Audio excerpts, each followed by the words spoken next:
Assalamualaikum warahmatullahi wabarakatuh. Halo anak-anak ibu, siswa-siswi kelas 9 SMP Darussalam. Apa kabar? Mudah-mudahan kalian semua senantiasa dalam keadaan sehat dan masih tetap semangat. Ibu ingatkan kembali bahwa kalian sudah kelas 9, maka oleh karena itu ditingkatkan lagi semangat belajarnya, walaupun belajarnya masih dalam bentuk pembelajaran jarak jauh. Ingat, pembelajaran jarak jauh sama dengan belajar di sekolah. Anak-anak ibu, mari kita awali pertemuan kita yang ke-15 hari ini dengan baca basmalah. Bismillahirrohmanirrohim. Siapkan buku LKS-nya, LKS Seni Budayanya. Dibuka buku LKS-nya halaman 48.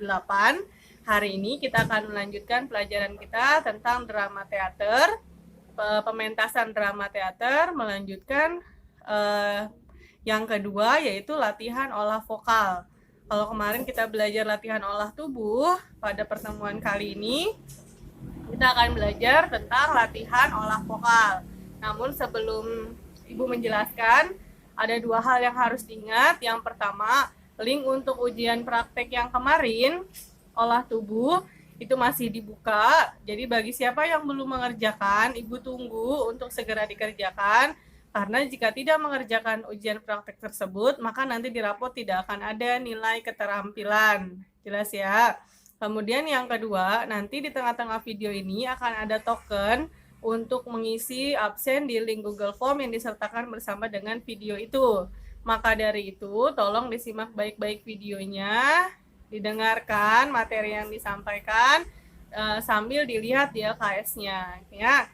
Oke anak-anak ibu, mari kita mulai kegiatan pembelajaran kita, latihan olah vokal. Vokal adalah suara. Vokal itu berarti berkaitan dengan suara atau pita suara dan berkaitan dengan pernafasan manusia saat ketika seseorang ingin mementaskan berbagai macam hal, bisa menyanyi atau bisa juga bermain lakon peran drama, ya. Nah, pada latihan olah vokal, hal yang terpenting adalah sumber tenaga atau sumber kekuatan dari suara tersebut. Jika suara yang dihasilkan memiliki tekanan yang bagus, maka akan menghasilkan suara yang bagus. Dari mana suara yang bagus tersebut berasal? Suara yang bagus berasal dari pernafasan yang bagus. Nah, di buku kamu ada 3 jenis pernafasan yang bisa dipakai untuk memperbagus suara. Yang pertama namanya pernapasan dada. Dada ya, pernapasan dada itu berarti waktu kita menghirup udara, rangka dada bergerak membesar. Jadi ketika kita narik nafas, nafasnya tertahan di dada, kemudian membesar akibat dari rongga dada yang terisi oleh udara. Jadi udaranya hanya sampai di dada, ya. Nah, di situ ada caranya. Pertama, berdiri tegak, tarik nafas panjang, langsung alirkan ke rongga dada. Bisa dicoba di rumah ya. Yang kedua, bisa juga dengan posisi berdiri tegak, tarik nafas, kemudian alirkan udara ke rongga dada, tahan, dan hembuskan sambil berdesis. Jadi sambil disebut, sambil seperti itu. Ya, bisa juga seperti itu. Dan yang ketiga, posisi berdiri tegak, tarik nafas panjang, langsung alirkan udara ke rongga dada, tahan, dan bunyikan dan hembuskan sambil membunyikan huruf vokal. Misalnya sudah tarik nafas gitu ya, tahan di dada, kemudian dikeluarkan sambil menghembuskan huruf vokal. Misalnya sambil bilang a gitu atau sambil bilang o, seperti itu. Kemudian yang kedua, pernapasan perut. Pernapasan perut adalah pernapasan pada waktu kita menghirup udara, rongga perut akan membesar, jadi ditahan di perut. Ya, kalau tadi di dada, kalau pernapasan perut, dia ditahan di perut. Dan perut akan membesar serta mengeras karena sudah terisi oleh udara. Nah, pada pernapasan perut ditandai dengan naik turunnya skat diafragma yang terdapat di antara rongga dada dan rongga perut. Jadi di tengah-tengah antara dada dengan perut itu ada namanya skat diafragma. Nah, itu akan bergerak terasa naik turun ketika kita menggunakan nafas perut.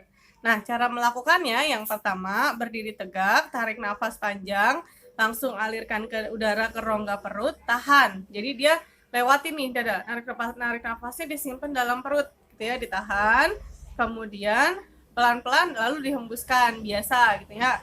Yang kedua sama, tarik nafas panjang, alirkan ke rongga perut, hembuskan sambil berdesis, sama seperti tadi rongga dada. Bedanya kalau menggunakan rongga perut, dia biasanya lebih lama gitu ya, lebih kuat. Kemudian yang ketiga sama sambil membunyikan huruf vokal, bisa sambil bilang O seperti tadi atau bilang A. Yang ketiga namanya pernafasan diafragma, yaitu pernapasan yang terjadi antara rongga perut dengan rongga dada. Jadi dia adanya di tengah-tengah tadi ya, gitu ya. Nah, pernafasan melalui diafragma inilah yang biasanya dirasakan menguntungkan dalam berolah vokal. Kenapa? Sebab tidak mengakibatkan ketegangan pada peralatan pernafasan dan peralatan suara dan mempunyai cukup daya untuk membentukkan volume suara. Jadi kalau pernapasan menggunakan diafragma itu akan menghasilkan suara yang lebih besar, lebih keras, lebih bertenaga. Bedanya di situ, ya. Nah, keuntungan lain yang diperoleh adalah pada saat kita menahan nafas, otot-otot diafragma tersebut tegang. Ketegangan otot ini justru menjadi melindungi bagian lemah badan kita, yakni hulu hati. Jadi di tengah-tengah tadi ya, gitu ya. Nah, di sininya dia bagiannya. Jadi kalau ketika kita narik nafas, maka di sini akan terasa tegang. Nah, nanti pelan-pelan dikeluarkan suaranya, gitu.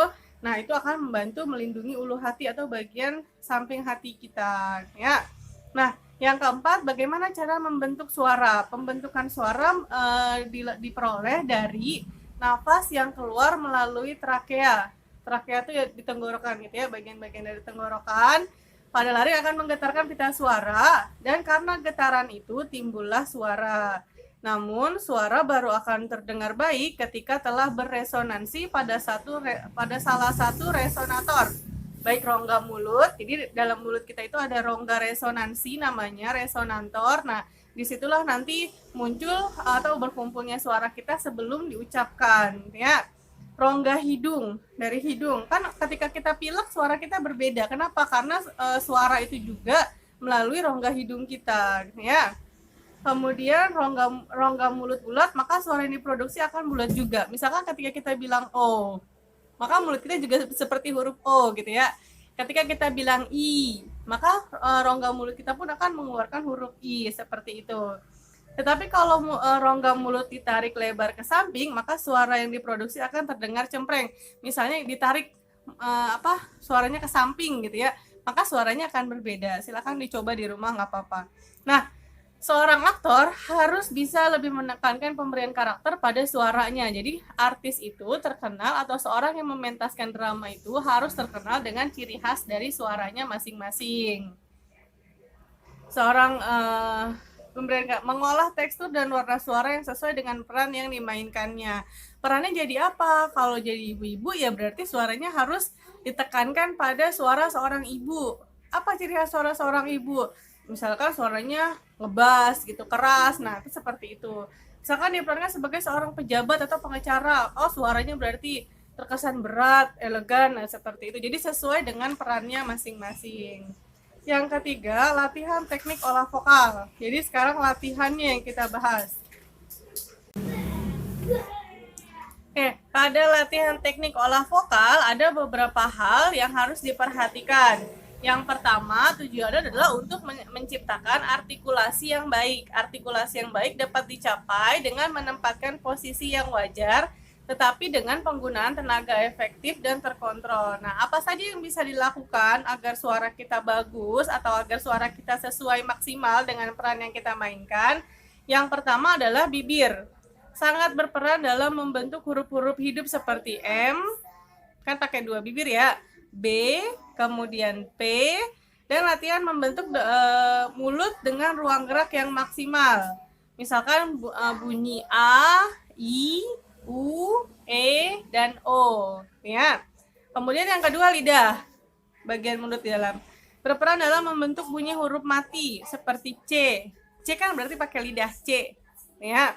Kemudian D, L, kemudian N, R, S, dan T. Jadi ada huruf yang diucapkan dengan bibir, ada yang diucapkan dengan lidah, ya.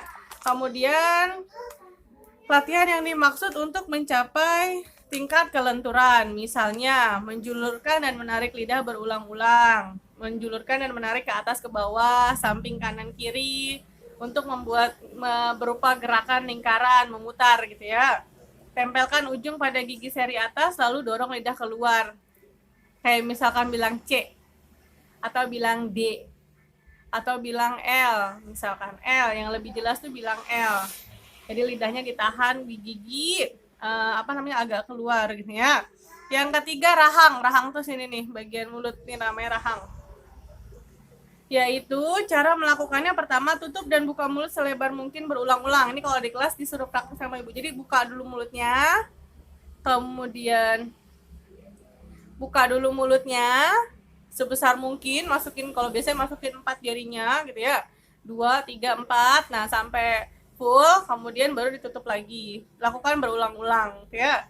Yang kedua, dorongan rahang bawah ke muka, lalu buka ke bawah, lalu tarik ke arah dalam leher, tutup mulut, rahang rapat, dorong ke muka kembali, dan lakukan seterusnya. Jadi gini, caranya gini, kayak kemarin kita latihan olah vokal. Tahan, terus turunin lagi, tahan lagi, seperti itu dilakukan berulang-ulang. Yang ketiga, gerakan rahang bawah ke kanan dan ke kiri, gini nih. Ya, ke kanan, kemudian ke kiri, jadi yang digerakin rahangnya, ya. Kemudian buat lingkaran dengan rahang arah bergantian ke kanan dan ke kiri. Di ini, kanan kiri, digeser-geser. Seperti itu, ya. Kemudian ucapkan dalam satu helaan napas bunyi wa wa wa. Jadi gerakin rahangnya gitu ya sambil mengucap wa. Karena kalau ketika kita bilang wa itu semuanya kebuka, ya, rahang mulutnya kebuka. Yang keempat, langit-langit. Langit-langit itu bukan yang di atas genteng rumah kita, bukan, tapi yang di atas lidah. Namanya langit-langit. Terdiri atas langit-langit keras dan langit-langit lunak. Kemudian, selain itu, langit-langit berperan sebagai dinding resonantor pada rongga mulut. Jadi, jarak, resonansi itu kan jarak, ruang kedap udara gitu ya. Nah, antara lidah dengan mulut, di mulut itu adanya langit-langit tadi. Latihannya adalah tutup mulut, buatlah seakan-akan sedang berkumur.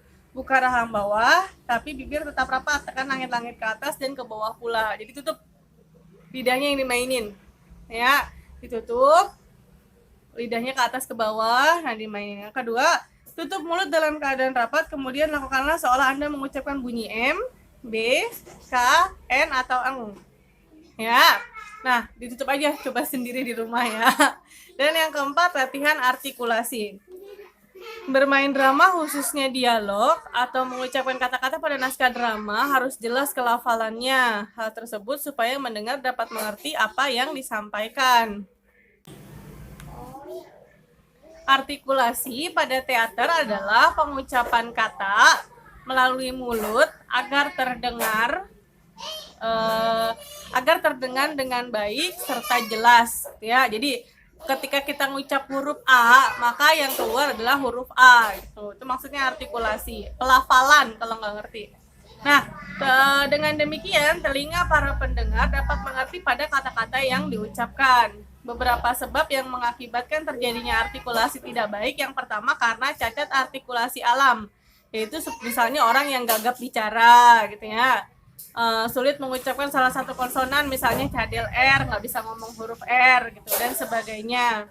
Yang kedua namanya artikulasi jelek. Itu bukan disebabkan karena cacat, tapi karena bisa terjadi sewaktu-waktu. Hal ini sering terjadi pada pengucapan nasa atau dialog. Kayak misalnya nih, kamu dengerin ibu ngajar, ibu jelasin, kadang-kadang kan suka ada huruf yang kelibet gitu ya kalau bahasa kita, atau salah pengucapan. Nah, itu namanya artikulasi jelek. Jadi ada dua. Ada artikulasi yang cacat memang karena bawaan dari alam, artinya memang dari lahir sudah cacat, misalnya tadi nggak bisa bilang R, atau misalkan karena memang dia gagap tidak bisa bicara. Dan satu lagi adalah memang artikulasi tersebut salah ucap ketika pelafalan dialog atau ketika bicara. Oke anak-anak ibu, pada pertemuan kali ini ibu hanya menjelaskan sampai di sini saja. Nanti akan ada soal di link Google Form dan ada tokennya, jangan lupa diisi tadi. Tokennya sudah dikasih tahu. Selamat mengerjakan, belajar yang rajin. Minggu depan kita lanjutkan latihan intonasi dan yang lain. Ingat, awal Desember kita sudah ujian, jadi tetap semangat, di rumah aja, jaga kesehatan dan jaga keluargamu.